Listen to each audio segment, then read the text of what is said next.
everyone, John Henry here, slingshotfutures.com, and welcome to the daily futures and crypto market outlook for tomorrow's trading. It's going to be for the 27th of the month, wrapping up October with only a few more trading days left. We've got tomorrow and then Monday and Tuesday, and that's all that is left for October. Seems like we just started it, and all of a sudden, there it goes. So, in terms of the movement for today, we had some pretty good movement. Lots of ECB announcements. We had Draghi on the microphone for a while, throwing the markets around quite a bit. Obviously, the euro being the biggest mover out of that list.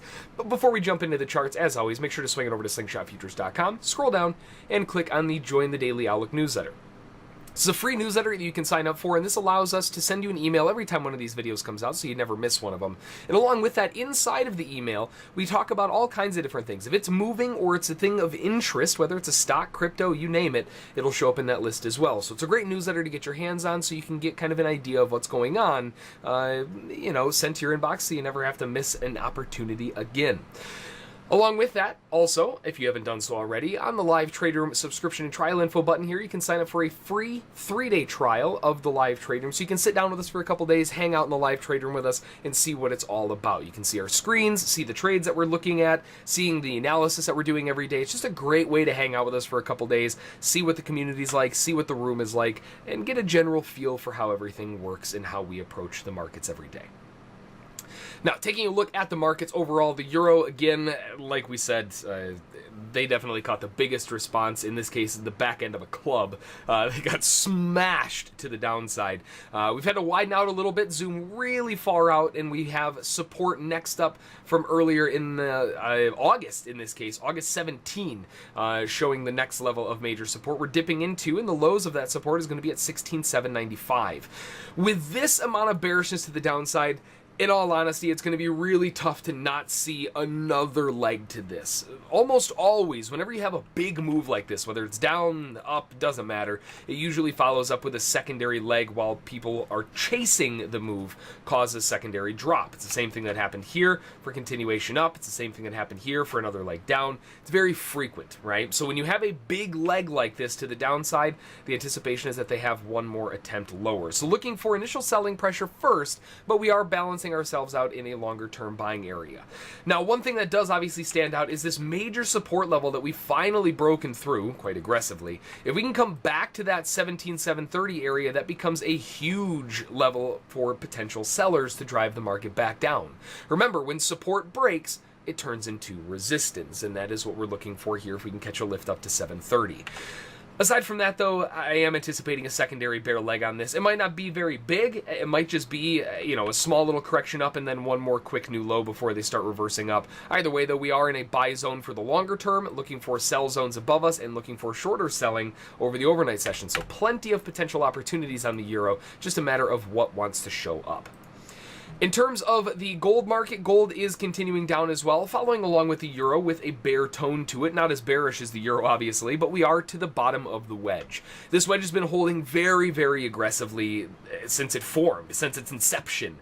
We've had a lot of bullish strength every time we hit this area. Now, we first formed it here and here, and that led into a nice bounce here, another bounce here, a front run bounce here. Notably, that front run bounce, the sellers weren't able to make it to the lows, but the sellers still held the highs of the wedge. It's a good clue of bearishness when one side fails but the other still holds, and now we're back down to the lows again. And given this low side miss into a high side hold, we could be looking for a slightly more aggressive bear breakdown to kind of overshoot the bottom here a little bit. Once again, just like we were talking about on the euro, when you have a leg that is strong to the downside or the upside, you anticipate a secondary leg to continue, and that is likely going to be the case here as well. And what I would really like to see, once again, very similar in situation to the euro, is previous support, in this case at 73.7, for a bounce up, test it, and then sell down for that secondary leg.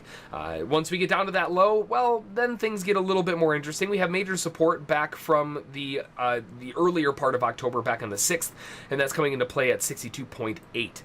So really, if we were to try to plan this out a little bit, we have a potential short-term bouncing area into a selling area off of earlier support turned resistance, right? ping the market back down again, and then look to buy anywhere down here all the way down to those lows of 62.8, where you would then be looking for a bounce back up again. And that's kind of the way that it's looking at the moment. So far, so good. Again, it's just a matter of what gold wants to do. Do they want to just break down and slam through it without having another kind of secondary leg to it? Could be the case. There's not a ton of news going on tomorrow, though, so that might be more of the lower probability of scenarios. I think the first option that we were talking about makes more sense. Over on crude oil, nice rally to the upside, continuing that bull trend and breaking through that horizontal level of support or resistance of 52.27. This is that secondary test of the highs that we were talking about while we were dipping down here. Looking for that second test of the top is very common. We have that very many times in the sense that you have a 3-push wedge top that's coming into play. You have a big spike to the upside. Again, you expect continuation. Sometimes they don't always make it all the way up, but they will make an attempt. In this case, they made it all the way up and they hit the highs. So we have a 3-push wedge top, we have the previous swing high as a potential trapping area, and we have just kind of everything stacking up to where the buyers are likely going to start exiting for profit, and that could cause a pullback to drop the market back down a little bit. Area of concern, obviously going to be major support and resistance levels at 52.27, and looking for a continuation bounce off of that. I'm not a big fan of looking for selling up here, honestly, unless you're going to be selling and adding in on larger accounts, building into some big positions. I think we're better off waiting to continue to go with this overall pending bullish trend. It makes more sense to stick with the trend in this case, but we need to be paying attention to buying as cheap as possible. A retest of 52.27 might not be enough unless it takes a long time and comes back down to where we have two levels lining up on one another. That would be a different story. But for right now, a short-term bounce here, looking for more bouncing pressure around where we've already seen a huge amount of bouncing pressure with a big wick here, big wick there, big wick there, big wick there. Looks like there's a lot of buying pressure around that $52 mark, and that's what I'm looking for next if we can start pulling back. The S&P, after that monster correction down, again, I still consider that a healthy correction. On the S&P, that is what you need to see for that continuation to the upside. Well, the buyers bought that support at 42.5 and rocketed that up to the top side, where we are now resting in the earlier level of support, now turned resistance. This is do or die for the buyers. The buyers need to break through this if they're going to continue back to the upside. We had a major breakout to the highs, a blow off afterward into a double top failure. They held the inside of that megaphone top and continued down to the lows. Although there were likely a boatload of buyers down here buying that trap bottom, we are now back to that line in the sand, and if we can't break through this, it would not be a surprise at all to see them dip all the way back down to 25.45. If we can start breaking above this, then you're looking for a pullback and use it as support for continuation to the upside, probably to retest the highs of that megaphone once again, maybe to go back to those highs. But we are in a very important location when it comes to the S&P, and they need to decide what they're going to do here. Now, in terms of the news for tomorrow, not a ton of news, like I said. At 8:30 tomorrow morning, we have the GDP quarter over quarter. That's for quarter 3, and that's going to be a forecast of 2.5%. The previous was 3.1%. And that's it. There's no big news outside of the U.S. Inside of the U.S., it's only at 8:30, and that's it there. A relatively kind of lackluster day in terms of the news calendar. And maybe traders see that as a good thing since today was so jam-packed. Seems like they got all of the week's news out of the way today. Tomorrow, maybe they can take a little bit of a break. Over on the crypto sphere, we have the buy side. That 3-push wedge bottom trap retest worked out phenomenally, and we are now rallying aggressively higher. Huge bullish continuation to the upside, and we're now looking like we're forming a little bit of a pennant here. So looking for another leg to the upside on a breakout is definitely likely. This big 6,000 level, of course, is causing a little bit of a headache, as do most of those big round numbers. But for the most part, if we can catch a little bit of a close above this or a good bull breakout, I would anticipate continuation all the way back up towards the highs at around 6,200 and maybe even further. Again, the last time we broke through 5,000, we sprinted towards 6,000. This time we broke above 6,000 to around 6,200, started fading back a little bit. Now we can see if we can finish the job. Overall, everything is still looking phenomenal for Bitcoin. Everything is looking great. It's just a matter of if they want to continue it. We do have a slight head and shoulders down here as a notable pattern to the upside. And we are running into a good 200%, or well, in this case, about 100% deviation up. 200%, we have a little bit of a ways to go, and that does line up pretty well with that top edge again. So all signs are really pointing towards 6,200. It's just a matter of if they want to break out of this pennant and rally like crazy, or do they want to get a little bit of a pullback, dipping down to earlier support and resistance, likely around 5,760 up to 5,800, and then go. Either way, the buyers still own the market. It's better to be on the buy side, wait for those pullbacks, and wait for the right patterns to jump into the buy side, and you should be all right.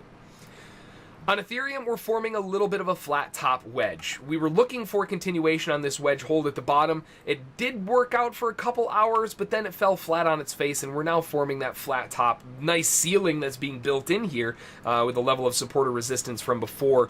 But we're breaking down. We're running into a little bit of trouble. And this is very commonplace. When you see Bitcoin rallying, everybody drops the other currencies and run to Bitcoin, and that causes those markets to lose a little bit of value while people are basically bailing out of one to go into Bitcoin. So I think that's more along the lines of what we're seeing. I think the kind of behind the scenes of Ethereum is still strong. It still has a good point of reference in terms of blockchain technology. Everything still looks fine. There's nothing wrong with Ethereum. It's just with Bitcoin rallying so aggressively, everybody would rather have their money there, and they're pulling out of these altcoins, causing them to go a little bit stagnant. Now, you saw what happened when Bitcoin pulled back, right? Everybody took profit, and the markets went bonkers to the upside. Huge lift with continuation on the altcoins. So if we get another pause in Bitcoin, well, that would be the anticipation. But for right now, we are in pause mode, and we're forming a little bit of a wedge, flat top pennant area, and this could equal out to a second leg down towards around 278.35.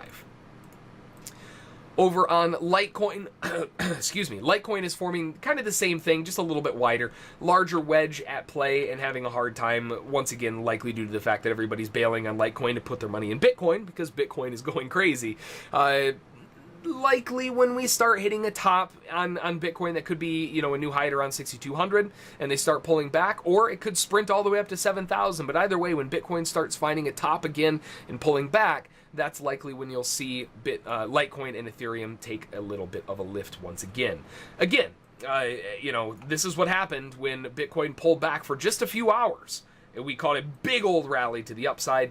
We're seeing a very similar situation now. So if we can get Bitcoin to pause for a little bit, we'll likely see these altcoins rise. Still holding major support underneath us between 54 down to 53. We're just stuck in the wedge. What I would rather see right now is a dip down into 54s to 53 outside of the wedge for a fake break, and then continue back up to that ever illustrious line in the sand to see if we can start breaking through that. NEO is still kind of stagnating, a nice little range forming here, nothing fancy going on, we're just kind of pulling back. Again, Bitcoin at the highs, NEO and everybody else is bailing out and going into Bitcoin so they can catch that nice rise from today. For the most part, once again, not to beat put the record on repeat, but we have once we put a top in Bitcoin, we'll probably start finding NEO lift a little bit. Now, I was hearing rumblings that NEO was being added to the Ledger platform, and if that is the case, the last time that we've seen a currency added to Ledger, that market went bonkers. So that could easily be in the near future for NEO if they do add it to, if they do confirm add it to Ledger. I would expect to see this break out to 40 and above, but for right now, we're just kind of hovering at around 28 and holding this range that we've been stuck in for a little while. And that's about it. Everything else is relatively slow, calm, a little bit quiet, while Bitcoin is catching this monster rally to the upside. A lot of folks are jumping on over to Bitcoin, buying in, etc.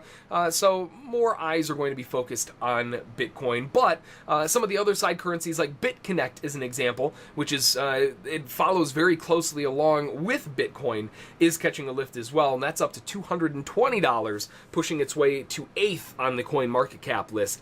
Big market cap in BitConnect, and now they seem to be following right along as well. So everything is still pointing to the upside, and if you're looking for an altcoin that isn't Bitcoin, but you still want to have some tradable opportunities, BitConnect might be a nice alternative for you to take a look at on the next dip that we get.